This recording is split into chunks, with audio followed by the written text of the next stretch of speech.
나중에 마음에 드시면 책 한번 사서 보시기 바랍니다. 제가 오늘 이 영상으로 시작하는 이유는 다윗이 참 기다리는 거에 능통한 사람이에요. 그가 성공한 이유가 믿음으로 인내하며 기다렸다는 데 있다고 저는 보는 것이죠. 하나님께서 왜 우리를 기다리게 할까? 우리는 즉각 주면은 참 좋을 텐데. 우리나라 국민성이 빨리빨리 뭐 이런 얘기 많이 하잖아요. 기다리는 거 참 힘들어해요. 근데 하나님은 우리를 기다리게 함으로써 믿음을 연단하고 더 좋은 것을 예비하고 있음을 경험하게 함으로 신뢰를 더 쌓아가는 방법을 취하십니다. 그래서 어떤 면에서 믿음의 다른 면을 저는 인내, 기다림이라고 저는 말하고 싶습니다.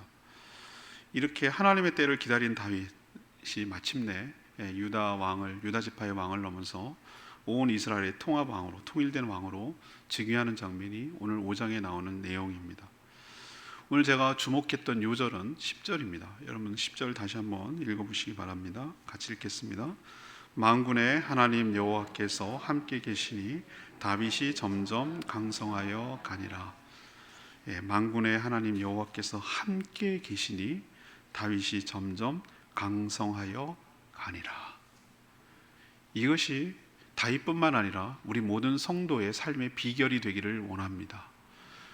하나님이 함께 하시는 것이 축복의 근거이고 비결이고 이유인 줄로 믿습니다. 여러분이 정말로 신경 쓰고 관심을 갖고 애써야 될 것이 뭐냐면은 하나님이 나와 함께 하시는가, 내가 하나님 편이 되는가, 하나님이 내 편이 되는가. 이게 우리 인생의 성패의 결정적인 관건이에요. 다윗은 하나님이 함께 하셨기 때문에 점점 더 강성하여 가니라. 잘되는 인생, 축복받은 인생이 바로 하나님과 함께하는 거예요. 사람들은 이걸 잘 모르고 우리 믿는 성도들도 이거에 자꾸 놓칠 때가 많아요. 내 통장에 돈이 점점 쌓이면 내가 점점 강성해지는 줄 알아요.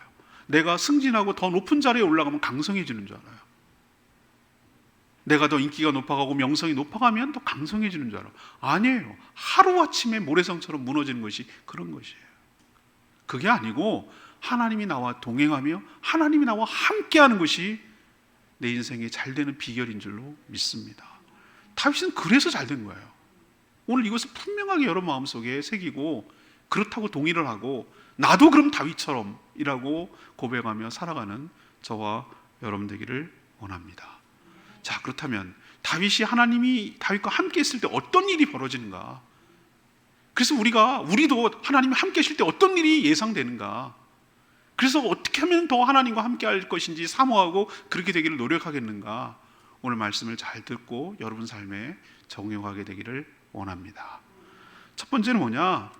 하나님이 함께 하시면 그 결과부터 제가 보여드리는 거예요. 모든 것이 평화롭게 해결될 줄로 믿습니다. 오늘 보세요. 4절에 보면 다윗이 나이가 30세, 30살에 왕위에 올랐다 그랬어요. 그 재위 기간을 얘기하는 거예요. 30살에 왕 됐어요.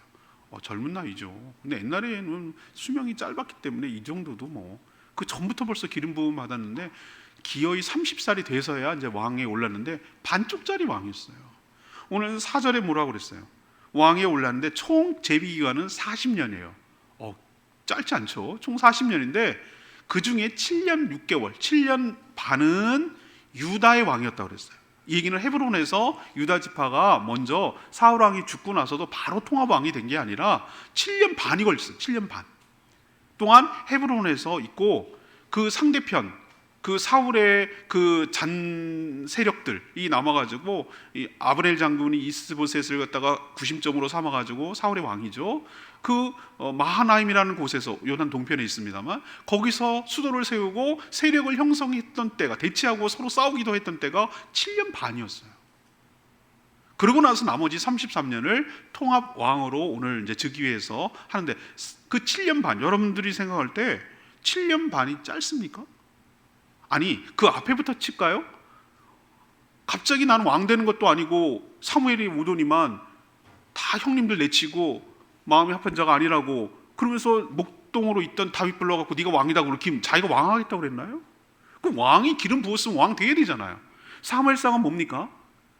아이고 고생 차라리 기름이나 붓지 말지. 기름 부어놓고서 온갖 고생하면서 사울에게 견제당하고 시기당하고 맨날 쫓기고 당하고, 제가 보니까 사울이 하는 일은 뭐냐면 다윗 추격해가지고 잡아 죽인 추노야. 추노 하는 일이, 왕하는 일이 그거밖에 없는 것 같아요. 그 정도로 그렇게 못 살게 했잖아요. 망명도 하고 미친 척하고 수염에다 질질 침 흘리고, 이게 뭐냐고요. 하나님이 기름 부었으면 돼야 되잖아요. 우리는 이게 얼마나 헷갈리고 힘든지 몰라요. 아니 내가 하겠다고 그랬냐고요, 뭐 이러는 표정이잖아요. 내가 예수 믿겠다고 그랬냐고요. 나중에는 처음에는 막 좋았다가 내가 왕이? 기름 부을 때 좋았겠죠. 근데 예수 믿고 나서부터 뭘 온갖 풍파와 환난과 어려움과 예기치 못한 어려움이 막 생길 때, 이게 뭐야 이게, 이렇게 생각이 들 때가 있어요. 다윗처럼 그렇단 말이죠. 고생해가지고 날 죽이려는 사울, 그 다음에 요나단이 기브아 전투에서 죽었어요. 그러면 이제 왕이 돼야 되잖아요. 그러고 나서도 7년 반이에요. 7년 반. 여러분 이쯤 되면 어떻게 됐어요? 사울왕도 죽었겠다, 뭐 요나단 왕자도 죽었겠다, 이제는 그냥 전쟁에도 워낙 잘하고 또 다윗이, 그러니까 이 조바심 내가지고 치면 되겠네 라고, 여러분 그런 생각 안 해보겠어요? 하겠죠. 그런 생각 합니다. 이제 지긋지긋하다, 이제 끝내자, 이거 빨리 저들을 갖다 정복하고 이제 통일된 왕국을 만들자라고 조바심 낼 수 있잖아요.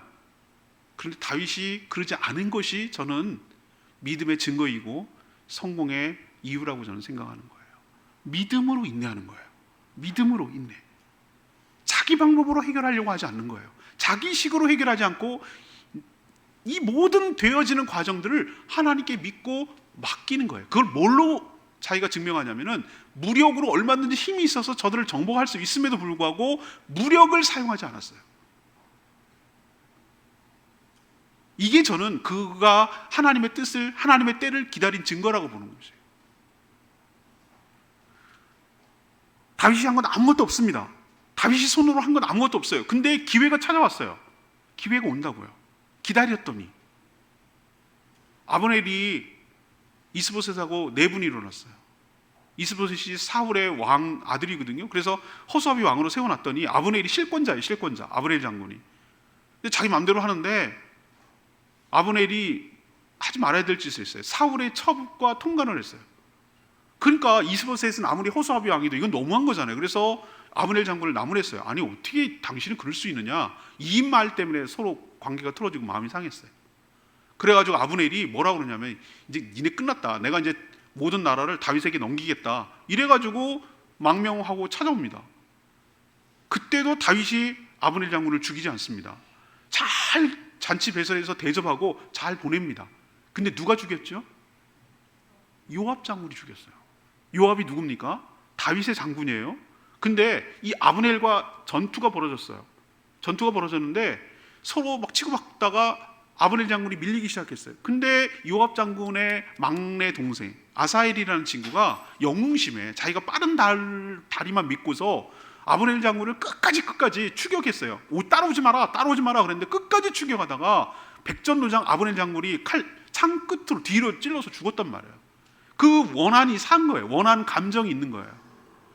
요압 장군이 승리하고 돌아와서 딱 보니까 뭐 얘기 들리는 얘기가, 다윗이 아브넬을 갖다가 잘 맞아가지고 협상하고 잘 나라를 통합하기로 하고 잔치까지 해서 잘 보내줬다. 완전히 화가 난 거예요.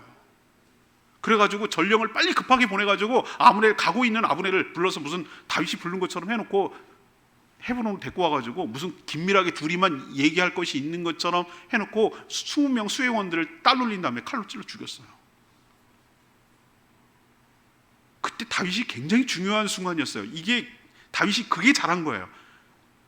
잘 됐네, 뭐 이렇게 이왕지사 이렇게 된 거, 이렇게 나갈 수도 있는 건데, 요압을 세상에 저주하고 그 가문까지 후손까지 저주하고 아브넬을 정말 국장처럼 치러주고 금식하고, 왜 그랬을까? 통합 이스라엘을 생각한 거예요. 하나님의 뜻을 생각한 거예요. 이런 식은 아니라고 한 거예요. 이렇게 하는 것이 하나님의 방법이 아니라고 한 거예요. 그래서 저쪽이 난리가 나고 이젠 전쟁이야, 협상 없어, 죽기 살기로 할 거야, 이렇게 나가는 것을 다윗의 진정성을 알고 저 북쪽에 있는 사람들이, 마하나임에 있는 사람들이 참고 기다려준 거예요. 다윗이 죽인 게 아니네, 사주한 게 아니네, 요압이 지가 감정 때문에 동생 죽이면 복수하려고 저런 거네 라고 그래서 믿어준 거예요. 위기 한번 넘어갔어요. 그때도 다윗은 자기 방법으로 취하지 않고 자기 식대로 하지 않았어요. 이스보셋이 벌벌 떨고 있습니다. 백성들이 제세가 기울었다는 걸 알고 있어요. 그런 거 보면은 배가 난파당하면 먼저 뛰어내리는 사람들이 있어요. 기회주의자들이죠. 레갑이라는 형제가 사장의 그 얘기예요. 밀 갖다 주는 척하면서 낮잠 자고 있는 이스보셋을 왕을, 허수아비 왕이지만 왕을 목을 뱁니다. 이스보셋 왕 머리를 들고 밤새 달려서 헤브론에 있는 다윗에게 옵니다. 가져오면은 자기가 공을 세워서 잘 될 줄 알았죠. 이때도 다윗이 굉장히 중요한 순간이에요. 어떻게 했을까요? 잘했어, 애썼다, 한 자리 해지, 이렇게 했을 것 같아요? 아니요. 네가 네 주군을 갖다가 그런 식으로 함부로 죽여? 비열한 방법으로? 라고 해서 그 이스보셋의 머리를 갖고 온 레갑 형제를 갖다가 다 죽였어요. 그리고 이스보셋 머리를 갖다가 헤브론에 그 아브넬 장군과 같이 장례를 치러줬어요. 이것을 보자 백성들의 마음이 움직이기 시작했어요. 움직이기 있다고요. 아, 다윗은 저런 식으로 자기를 적으로 대하지 않고 끝까지 포용하고 수용하는구나 라고 믿어준 거예요. 신뢰한 거예요. 오히려 위기에 처할 수 있었는데, 진짜 전쟁을 치달아 가지고 둘이 죽기 살기로 싸울 뻔한 그런 거였는데, 다윗이 고비고비마다 하나님을 신뢰함으로 자기 방법이 아니라 하나님의 방법으로 하나님의 때에 하나님께서 해주시기를 바라는 마음으로 끝까지 선대하고 믿음으로 인내한 결과 이스라엘 백성들이 어떻게 했습니까? 그 족장들과 장로들이 알아서 찾아왔어요. 그래서 오늘 찾아와가지고 하는 얘기가 오늘 5장에 있는 말이에요. 5장에 오늘 1절에 뭐라고 합니까? 이스라엘 모든 지파가 헤브론에 이르러 다윗에게 나와서 하는 말이, 보십시오, 우리는 왕의 한 권력입니다. 이제 립서비스 하기 시작하는 거예요. 이제 이쪽이랑 통합을 해야 되니까 하죠. 그 전에는 서로 싸웠다니까요. 내전이 일어날 정도로 서로 싸웠어요. 근데 이제는 다윗에게 의탁하고 이 나라를 이끌어가기를 원하니까 이렇게 말할 수밖에 없어요. 우리가 원래 한 조상 아닙니까? 아브라함과 야곱과 이삭과 야곱의 자손 아닙니까? 우리가 같이 조상들이 출애굽하지 않았습니까? 우리가 남입니까? 우리가 한 권력이지요, 한 형제자매죠, 한 민족이지요. 막 이래가면서 지금 강조를 하는 거예요. 그리고 하는 말이, 전에 우리도 알고 있습니다. 사울이 우리 왕이 되었을 때부터 우리는 사실은 마음은 다윗에게 있습니다. 이제 립 서비스 하기 시작하는 거예요. 그리고 다윗께서 우리를 구해준 거 우리도 잘 알고 있습니다. 그리고 또 우리가 알고 있습니다. 사무엘 선지자가 당신에게 기름 붓고 이스라엘의 목자가 되며 이스라엘의 주권자가 되리라는 그 언약을 우리는 알고 있습니다. 이제 우리를 거두어 주시고 우리의 왕으로 삼아 주시옵소서, 이렇게 얘기를 하는 거예요. 기다린 보람이 여기서 나와요. 하나님의 언약을 믿고, 내가 하나님께서 사무엘 선지자를 통해서 내가 너를 이스라엘의 왕으로 삼겠다는 그 하나님의 약속 하나만 꼭 붙들고, 하나님께서 왕으로 세워주실 때까지 믿음으로 기다리며 인내하기가 정말 힘들었을 텐데, 기다리고 또 기다렸더니 마침내 3절에 보세요. 이에 이스라엘 모든 장로가 헤브론에 이르러 왕에게 나오매 다윗 왕이 헤브론에서 하나님 앞에서 그들과 언약, 이 얘기는 뭐냐면은, 언약이라는 것은 두 양측에 협상하고 계약을 하는 거예요. 나는 너희들의 왕이 되고 그들은 다윗을 왕으로 섬기겠습니다라는 어떤 협약을 하는 거예요. 협약을 맺고 그들이, 남들이 아니에요, 그 북쪽에 있는 사울의 잔당들이 모두 다 다윗에게 기름을 또 붓는 거예요. 사무엘에게 붓고 또 헤브론에서 유다 지파가 붓고 이번이 세 번째예요. 또 기름을 붓고, 이 얘기는 이스라엘의 모든 12지파의 통합 왕으로서 기름 부고 인정받는다는 뜻이에요. 마침내 3절 이런 일이 일어나는 것이죠. 그리고 나머지 이제 33년을 통합 왕으로 통치하게 되는 것이죠. 제가 아까도 말씀드렸습니다만, 힘의 논리로 만약에 이런 식으로 사울의 잔당 세력들을 대했다면, 이거는 끊임없는 갈등과 끊임없는 전쟁과 끊임없는 동족 상쟁의 비극만 일어나고 통합은 점점 더 힘들어졌을 거예요. 왜? 상처가 남기 때문에. 우리나라가 세계 유일의 분단 국가인데 왜 이렇게 힘들고 어렵냐면, 우리는 아픔이 있어요. 왜냐하면 서로 싸운 아픔이 있어요. 6.25 사변 때 서로 동족끼리 이렇게 싸웠기 때문에 그 상처가 아물어지기가 너무너무 힘들어요. 왜? 죽은 사람들이 양쪽에 다 있기 때문에. 만약에 힘의 논리로 그런 식으로 했다면 이 유다 지파와 나머지 베냐민 지파를 포함한 북쪽 이스라엘 지파끼리 서로 화합이 되겠어요? 더 멀어지고 더 힘들어지고 하나님이 계획한 통합 이스라엘은 물 건너가는 거예요.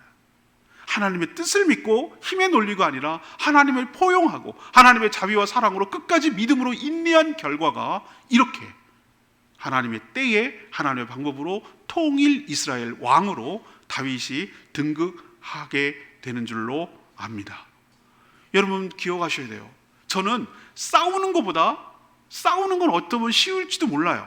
그렇지만 하소해요. 진짜로 더 싸우는 것보다 힘든 게 뭐냐면은 아무것도 보장되어 있지 않고 아무것도 스케줄이 일정이 없고 언제까지 기다려야 된다는 보장도 없는데 약속 하나만 딱 붙들고 하나님의 때와 하나님의 방법으로 기다리는 것이 저는 싸우는 것보다 훨씬 더 힘들고 어렵다고 생각해요. 근데 우리의 믿음의 싸움의 결판은 바로 여기서 나는 거예요. 우리 식으로 하지 않고 하나님의 때와 하나님의 방법을 기다리는 것에서 결판이 나는 거라고요. 여러분들 여러분 오해하지 마세요. 하나님의 때와 기다린다고 해서 넉넉고 될 대로 되라 그러고 잊어버리는 게 그게 아니에요. 오히려 적극적으로 기다리는 걸 말하는 거예요. 수동적으로 그냥 될 대로 되라 운명론적으로 말하는 게 아니에요. 하나님의 때를 순간순간 보세요. 얼마나 자기가 하고 싶을 때가 있겠어요. 사울왕이 죽었을 때도 그렇고 또 아브넬이 죽었을 때도 그렇고 이스보셋이 죽었을 때도 그렇고 얼마나 많이 충동이 일어났겠어요. 그럴 때마다 워워 하고 적극적으로 참고 칼을 이렇게 뺄까 이렇게 하고 있는데도 끝까지 그때마다 참고 또 참고 기다리면서 하나님의 때를 기다리는 것이 훨씬 더 힘들고 이게 믿음의 증거이고 이게 다윗이 축복받은 증거인 줄로 믿습니다. 하나님 누구와 함께 하십니까? 자신을 신뢰하고 자신을 믿고 자신의 때와 자신의 방법을 위임하고 하나님의 때를 기다려주는 사람, 나를 믿고 맡겨주는 사람, 나한테 하나님에게 믿고 맡겨주는 사람을 하나님이 함께하여 주시고 그에게 축복하여 주시고 그 약속한 것을 반드시 성취하여 주실 줄 믿습니다. 두 번째, 하나님이 함께 하실 때 나타나는 현상이 불가능했던 어려움도 해결되는 현상이에요. 통합 이스라엘이 왕이 돼서 다윗이 했던 첫 번째 일은 뭐냐면은 통합을 위해서 이 유다와 나머지 지파와 모든 이스라엘을 통합을 위해서 통일 수도를 건설하는 것이었어요. 보면은 왕조가 바뀌면은 새로운 그 잔당 세력이 남아있지 못하고 새로운 일을 하도록 위해서 수도를 옮깁니다. 통일 신라가 시대가 끝나고 고려 시대가 넘어왔을 때 신라의 수도 경주에 남아있으면은 여전히 그냥 통일 신라예요. 그래서 고려는 개경으로 옮겼어요. 천도를 한 거죠. 조선시대도 마찬가지예요. 거기 개성을 계속 사용할 수도 있어요. 인프라도 다 구축되어 있어요. 그렇지만 새로운 통합의 시대를 갖추기 위해서 천도하는 것을 통해서 통합을 이루고 통일을 이루는 새로운 비전을 제시하는 경우가 많아요. 근거지를 옮기는 것이죠.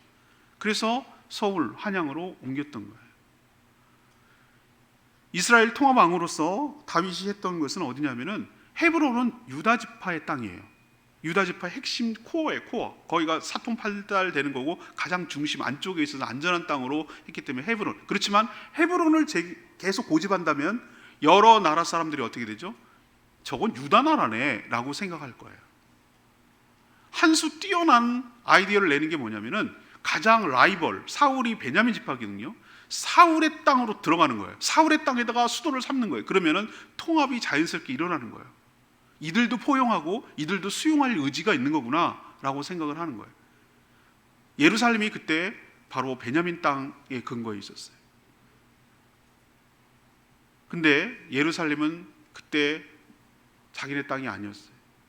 이게 그때까지만 해도 지금 여호수아 때부터 언제까지입니까? 지금 몇백 년, 500년이 흘렀는데도 불구하고 여전히 그때의 땅을 가나안 여러 족속들 7부족을 처리하지 못하고 그때 예루살렘 그때는 예루살렘이라고 부르지도 않았는데 그 땅을 누가 차지하냐면 여부스라는 족속, 가나안 족속입니다. 가나안 족속이 딱 거기를 차지하고 여전히 마치 무슨 그 고름의 핵심 있는 것처럼 딱 거기 버티고 있는 거예요. 안 빠져나가고. 왜 그랬냐면은 이 여부스 족속이 왜 거기에 자리를 지키고 있냐면은 이 예루살렘 지금도 보면 그렇지만 굉장히 난곡불락 성이에요. 이렇게 뺑 돌아가면서 제가 제주 비전트리 볼 때 어디를 데리고 가냐면 저 항파도리 항목 유적지를 데려가거든요. 그래서 항파두리를 쭉 토성도 6kg짜리 보여주고 아나 내성도 보여주고 그러면서 제가 설명을 해요. 왜 급하게 여기다가 만들었을까? 삼별초 사람들이 만들었을까라고 얘기해요. 지형적인 조건을 얘기해요. 먼저 레이더가 없기 때문에 해안으로 들어오는 배를 잘 볼 수 있는, 조망할 수 있는 어느 정도의 높이가 필요하다, 대처하기 위해서. 그리고 또 하나는 식수가 있어야 된다. 그러면 식수물이 있거든요. 거기 있어야 된다. 또 하나, 적들이 말 타고 들어오지 못하도록 거기 보면 이쪽 저쪽 냇물이 흘러요. 냇물이 흘러서 이렇게 골짜기가 되어 있어요. 그래서 들어오기가 어려워요. 그래서 이쪽에다가 토성을 쌓으면 1차 저지성이 생기는 거예요. 다 생각하고 진지를 세우거든요. 공략하기 어려운 성이 있어요. 난공불락이라고 불러요.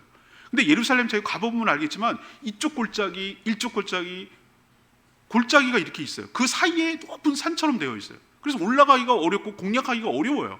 여부스 때부터 그랬던 것 같아요. 그래서 오늘 6절에 뭐라고 합니까? 여부스 사람들이 하는 말이에요.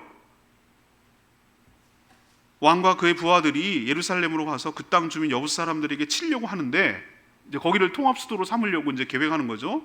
근데 그 사람들이 다윗한테 하는 말이에요. 다윗뿐만 아니라 그 군사들한테 하는 말이죠. 네가 결코 이리로 들어오지 못하리라. 뭔 자신감? 뭔 이렇게 큰 소리 칠 만하지? 그러면서 하는 말이 이렇게 빈정거리는 거예요. 맹인과 다리 저는 자라도 너를 물리치리라. 그들 생각에 다윗이 이리로 들어오지 못하리라 확신했어요. 지리적 조건과 천의 요새이기 때문에 거기에 자기네들이 지키고 있는 한 다윗이 못 들어올 거라고 호언장담했어요. 자신감을 보인 거죠. 사사시대를 거쳐서, 여호수아 사사시대를 거쳐서 지금까지도 여부스 족속이 저렇게 남아있는 걸 보면 얘네들이 하는 말이 결코 헛된 말이 아니라는 걸 알 수 있어요. 그런데 다윗이 거기로 수도를 하기로 결정을 하고 마음을 먹고, 저들이 저렇게 큰 소리치고 호언장담하지만 하나님께서 함께 하실 줄로 믿고 그들을 공격하기 시작했어요. 근데 보십시오. 7절에 다윗이 시온 산성을 빼앗으니 이는 다윗성이더라. 그 땅을 빼앗고 이름을 뭘로 바뀌었냐면은 다윗성, 다윗이 쳐서 했다고. 그리고 시온성, 시온이 지금 거기서 나오는데 바로 이스라엘의 상징, 모든 통합하는 수도로 시온성이라고 붙이고 자기가 공략에서 차지했음을 말하면서 다윗성이라고도 불렀어요. 그리고 역으로 다윗이 그들을 조롱합니다. 8절에 속담까지 만들었어. 맹인과 다리 저는 사람이 집에 들어오지 못하리라 하는 빈정거린 조롱의 말을 승리한 다음에 그들에게 한 것이에요. 그리고 그 예루살렘을 온 이스라엘의 수도로 결정하고 유다 지파의 헤브론 땅에서 통치하던 것을 마감하고 통일 이스라엘을 위해서 바로 예루살렘으로 천도한 다음에 거기서 통합 수도로 거기가 삼게 된 것이죠. 그것을 또 왕성을 강화하기 위해서 9절에 보니까 다윗성이라고 이름을 붙인 다음에 산성에 살면서 밀로부터 안쪽으로 성을 둘러싸가지고 더 견고하게 만드는 작업을 한 것이죠. 수도로서, 왕성으로서 더 강화하고 보강한 것이죠. 저는 여기서 하나 교훈을 얻습니다. 우리는 7절에 간단하게 다윗이 시온 산성을 빼앗았으니 이렇게 한마디로 표현하지만 이것만 보면 다윗이 엄청 싸움을 잘하네, 싸움 잘하는 건 맞아요. 여러분도 알다시피 골리앗 장군을 쓰러뜨리기도 하고 수많은 블레셋과의 싸움, 수많은 이후에도 통합 왕 된 다음에 얼마나 주변 나라들을 다 정복합니까? 블레셋은 물론 위례부터 쭉 시계 방향으로 돌아가면서 다 쳐요. 암몬도 치고 모압 치고 그다음에 뭐 에돔도 치고 뭐 다 쳤어요. 다 쳐가지고 그 땅을 다 차지하거든요. 싸움 잘하는 건 맞아요. 그러나 여부스 족속이 이렇게 큰 소리 치는 것도 전 틀린 말이 아니라고 생각해요. 정말 힘든 난제였어요. 어려움이었어요. 이스라엘 백성이 그때까지만 해도 거기를 공략하지 못하고 남겨주었어야만 됐던 난공불락 성 맞아요. 그렇지만 하나님께서 그 마음을, 다윗의 마음을 아셨어요. 하나님, 제가 저 땅이 아까워 저 땅을 꼭 차지하고 싶어서 하는 것이 아니라 이스라엘을 통일 왕국을 세우고 헤브론을 떠나서 모든 나라의 수도로 삼기 위해서 헤브론을 놓고 하나님, 저 베냐민 지파의 땅으로 가서 모든 이스라엘을 통합시키기 위한 수도로 삼고자 하오니 하나님 은혜를 베풀어 주시옵소서라고 저는 이 싸움 이전에 행간에 하나님께 기도하고 간구하고 하나님의 도우심을 구했을 거라고 저는 믿어요. 하나님의 뜻에 부합할 때, 하나님의 뜻에 합할 때, 우리는 도저히 안 되는 난제라고 하고 도저히 힘든 일이라고, 그건 불가능하다고 말하는 그것조차도 하나님이 함께 하시고 하나님의 뜻에 부합하고 하나님의 뜻에 순종할 때, 나의 잘 먹고 잘 살기 위함이 아니라 자기는 잘 먹고 잘 살려면 헤브론에 남으면 돼요. 그렇지만 전체 이스라엘을 위해서, 하나님 나라를 위해서 하나님 이 수고로움과 이 전쟁의 위험과 부담을 끌어안고 하나님 나가서 하겠습니다라고 했을 때 하나님께서 그를 안 도와주실 리가 없다고요. 여러분이 자꾸 하나님 내 편이 되려고 말하지 말고 내가 하나님 편이 될 때 하나님이 나를 도와주실 줄 믿습니다. 하나님의 뜻에 내가 하겠답니다. 하나님 내가 뜻에 순종하겠습니다. 하나님의 뜻을 이루도록 하겠습니다. 하나님 전체 나라를 위해서 하나님 나라를 세우고 하나님 영광을 위해서 내가 헌신하겠습니다. 하나님 저와 함께하여 주시옵소서. 이기도록 하여 주시옵소서. 저렇게 큰 소리 치며 우리를 조롱하는 저 원수들을 하나님 쳐 주시옵소서라고 간절히 믿고 나갈 때 다윗이 그 여부스 족속이 찾아낸 예루살렘을 차지했듯이 이것을 우리 삶에다 적용하면 하나님 나와 함께하여 주시옵소서. 하나님 뜻에 내가 부합하도록 살기를 원합니다. 하나님의 뜻을 이루기를 원합니다. 남들은 도저히 안 된다고 말하는 저것, 힘들다고 말하는 저것, 택도 없는 소리라고 말하는 저 문제, 저 힘든 문제를 주님이 함께 하시면, 하나님이 함께 하시면 반드시 승리하게 하실 줄 믿습니다. 그런 믿음을 가지고 전진해 나갈 때 하나님께서 그 믿음을 귀하게 여기시고 다윗과 함께 하사 그 난공불락성을 차지하고 다윗성으로 삼고 시온성으로 삼고 수도로 삼도록 하나님께서 축복하여 주실 줄 믿습니다. 여러분이 얼마나 살다 보면 난제가 많아요. 인생에 안 풀리는 문제가 얼마나 많냐고요. 우리 살다 보면은 주저앉을 때가 많아요. 원수들이 조롱하잖아요. 니는 택도 없다, 될지 못한다, 이렇게 여부스 족속들이 말하는 것처럼 우리를 얼마나 조롱합니까? 그럼 여러분 할 수 없지 뭐 이렇게 포기하실 거예요? 에이 아니면 말지 뭐 딴 데도 많은데 뭐 이렇게 타협하실 거예요? 믿음을 가지십시오. 하나님이 함께 하시면 불가능도 가능하게 될 줄 믿습니다. 왜 기적이 요즘 안 일어났냐고 스스로 포기하시냐고요. 하나님이 함께 하시면 인간적으로 안 된다고 하는 것도 해결되고 차지하고 공략하고 넘어지게 할 줄 믿습니다. 마지막 세 번째는 하나님이 우리와 함께 하시면 어떻게 되는가? 다윗뿐만 알아요. 점점 더 강해지고 높여주실 줄 믿습니다. 다윗이요 몰랐어요. 자기가 하나님께서 함께하여 주시고 점점 강성케 하여 주시는 것은 자신은 몰랐어요. 전 이게 정상이라고 생각해요. 하나님의 축복을 받는 사람들은요 자기가 그러려고 한 것 아니고 자연스럽게 돼요. 근데 하나님 뜻 아니고 자기 뜻대로 하려는 사람은 자기가 스스로 높아지려고 하고 자기가 스스로 차지하려고 하고 무리수를 떠요. 그냥 하나님을 신뢰하는 사람들은 가만히 있어요. 하나님이 때가 되면 겸손하게 허리를 동이고 있으면 하나님께서 높여주실 줄 믿습니다. 다윗은 그걸 경험한 거예요. 자기가 나중에 알았다니까. 뭘로 하냐면은 자기는 처음엔 그걸 몰랐어요. 하나님께서 함께 하시길 강성하게 해주는 걸 몰랐는데 주변을 통해 알았어요. 자기가 그렇게 수도를 통합하고 있는데 누가 알아봤냐면은 11절 보세요. 두로왕 히람이 다윗에게 사절단을 보냅니다. 두로왕은 저쪽 위에 그 지중해 해안가에 있는 나라거든요. 두로시돈 그거 알잖아요. 그 두로왕 히람이 그냥 보내지 않고 빈손을 보내지 않고 백향목이 뭡니까? 나무인데 백향목은 그들의 특산물이에요. 특산물이고 그 당시는 뭐 콘크리트 이런 게 없으니까 건물을 짓기 위해서는 뭐 합니까? 이 목재가 굉장히 중요한데 이스라엘 나라는 그런 목재가 없어요. 포도나무, 무화과나무 갖고 질 수는 없어요. 포도나무는 나무 축에도 못 제목으로선 꽝이에요. 그냥 열매만 보는 거지. 백향목처럼 이렇게 기둥이 튼실한 나무가 있는데 그걸 보내고 그 제목만 보낸 게 아니라 그것을 다룰 줄 아는 사람, 건축업자라고 할 수 있는 것이죠. 목수하고 석수, 나무를 다루는 사람, 돌을 다루는 사람을 보내줬어요. 물론 뭐 공짜는 아니었겠죠. 근데 먼저 보냈다고요. 이게 옛날에는 트레이드가 옛날에는 잘 무역이라는 걸 못했어요. 그렇기 때문에 전쟁에서 다 차지하고 all or nothing, 다 아니면 다 잃어버리는 그런 식으로 나라가 부강해졌는데 이 드로우하고 입맛이 서로 맞았던 것도 있어요. 근데 먼저 그렇게 했다는 게 중요해요. 두로는 백향목을 보내고 이스라엘의 특산품이 뭐냐면은 올리브유, 밀 이런 게 특산품이에요. 포도 이런 것들을 또 서로 맞교환함으로 인해서 서로가 윈윈 되는 건데, 먼저 두로 왕 히람이 이스라엘의 왕 다윗을 알아본 거예요. 그래서 먼저 사절단을 보내서 이 모든 것들을 공급하고 11절에 뭐라고 그랬습니까? 그들이 다윗을 위하여 뭘 지으니? 집을 줬다. 왕궁을 지어줬어요. 재료 대조, 기술자 대조 해가지고 그 수도에 막막하고 있는데 거기다가 왕궁을 지어줬어요. 다윗 입장에서 얼마나 기쁘겠어요. 내가 요청한 것도 아닌데 두로 왕 히람이 이렇게 먼저 해준 거잖아요. 선제적으로. 전 여기서 알 수 있어요.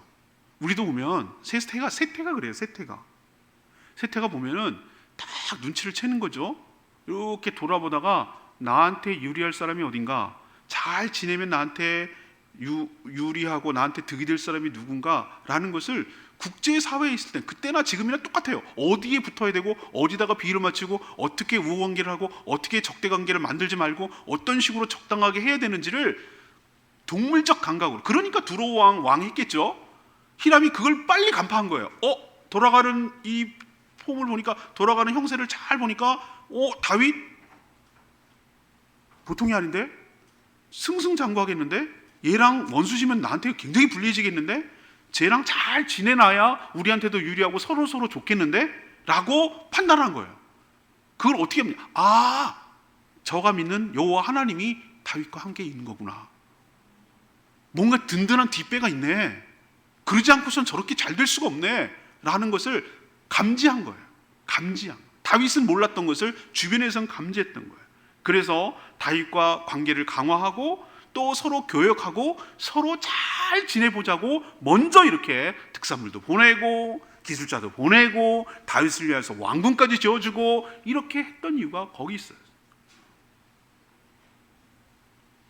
그때야 비로소 12절에 보니까 다윗이 누가 아니라 여호와께서, 하나님께서 자기를 세우셔서 이스라엘의 왕으로 삼아주신 것이 약속이 맞았구나. 그리고 그의 백성 이스라엘을 위하여 그 나라를 높이신 것을 알았구나. 두로와 이런 주변 나라들이 이 나라가 하나님의 나라인 걸 이제 알아보는구나. 잘 지내자고 먼저 이렇게 선수를 치는구나. 이걸 통해서 하나님이 우리와 함께 하시고 하나님이 우리를 높여주셨다는 것을 분명하게 시각적으로, 실질적으로, 체감적으로 느꼈던 것이죠. 사랑하는 여러분, 다윗이 스스로 높아지려고 했으면 얼마나 추하고 여러 가지 무리수를 떴겠어요. 낮아져서 겸손히 주님과 동행했더니 하나님께서 높여주시는 은혜를 부어주신 줄 믿습니다. 여러분, 일부러 그렇게 하실 필요 없어요. 티낼 필요 없어요. 안 믿는 사람이 더 먼저 알아보게 될 줄 믿습니다. 하나님이 여러분과 함께 하신다는 것, 여러분이 겸손히 주님과 동행하면 하나님이 여러분에게 축복 주시는 것을 하나님을 모르는 사람이 먼저 알아보고 인정하게 될 날이 올 줄 믿습니다. 제가 몇 번 얘기를 했죠. 저희 할아버지부터 예수를 믿었어요. 저희 증조 할아버지는 완전히 우상을 섬기는 사람이었어요. 우리 할아버지 정말 핍박받았어요.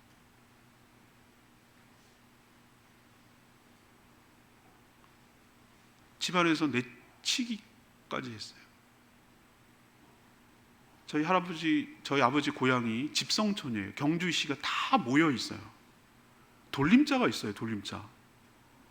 그래서 이름만 들으면 저분이 어느 학렬이라는 금방 알아요. 제가 상자 돌림이고요, 우리 아이들이 희자 돌림이고요, 저희 아버지 때가 우자 돌림이고요. 정해져 있어요. 그래서 거기 가서 보면은 다 먼 친척이고 아재고 뭐 할배고 다 그래요. 그런데 왕따를 당하는 거예요. 요즘은 출교 당하는 거예요. 제주도 말로 치면 갠당에서 내쫓기는 거예요. 그렇게 어려움을 당했어요. 그런데도 꿋꿋하게 예수 믿고 그 고향 교회에 가면 아직도 남아 있습니다. 흙벽돌로 지었다고 그래요. 저희 아버지랑 같이 흙벽돌로 조그마한 예배당을 세워서 지금도 그 교회가 남아 있어요. 저희 아버님 목회자 세우시고. 그리고 저희 이렇게 내려오서 믿음의 대대로 내려오는데 처음에 동네 사람들과 일가 친척들과 아버지 사촌들, 할아버지 형제들 조롱했죠. 예수 믿어서 저렇게 했다고. 그런데 역전됐습니다. 역전됐다고요. 그들이 가만히 이렇게 쳐다보니까 망하고 안 되고 집안이 안 될 것 같은데 저희 할아버지 후손들이 많지도 않지만 다 주의 종으로서 다 자리 잡고 잘 살고 있거든. 근데 하나님이라고 말하고 싶지는 않아. 자존심 상해서 자기들이. 뭐라고 얘기하는 줄 아세요? 묘자리를 잘 써서 그렇대.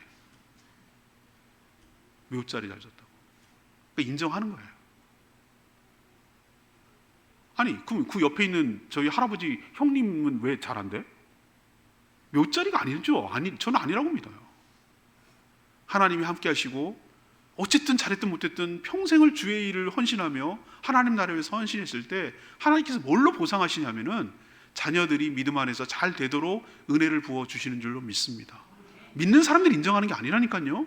안 믿는 일가 친척들이 뭐가 있네, 뭐가 있구만, 저렇게 잘 될 수가 없구만, 근거도 없구만, 알아보고 인정하고. 처음에는 우리 아버지만 예수를 믿었는데 서서히 우리 아버지 사촌들 한 명씩 두 명씩 예수를 믿어서 지금은 거의 70% 이상이 예수 믿어요. 놀랍지 않으세요? 여러분, 남들이 알아야 돼요. 남들이 하나님과 함께 하시는 걸 알아야 된다고요. 내가 백날 하나님과 함께 하신다고 뭐래? 아이고 너나 믿어라. 이렇게 하면 이게 되겠어요? 하나님 그렇게 하지 않으세요. 하나님이 그 안 믿는 사람들 입에서 영광을 받아내실 줄 믿습니다. 하나님의 살아계심이 드러나도록 하실 줄 믿습니다.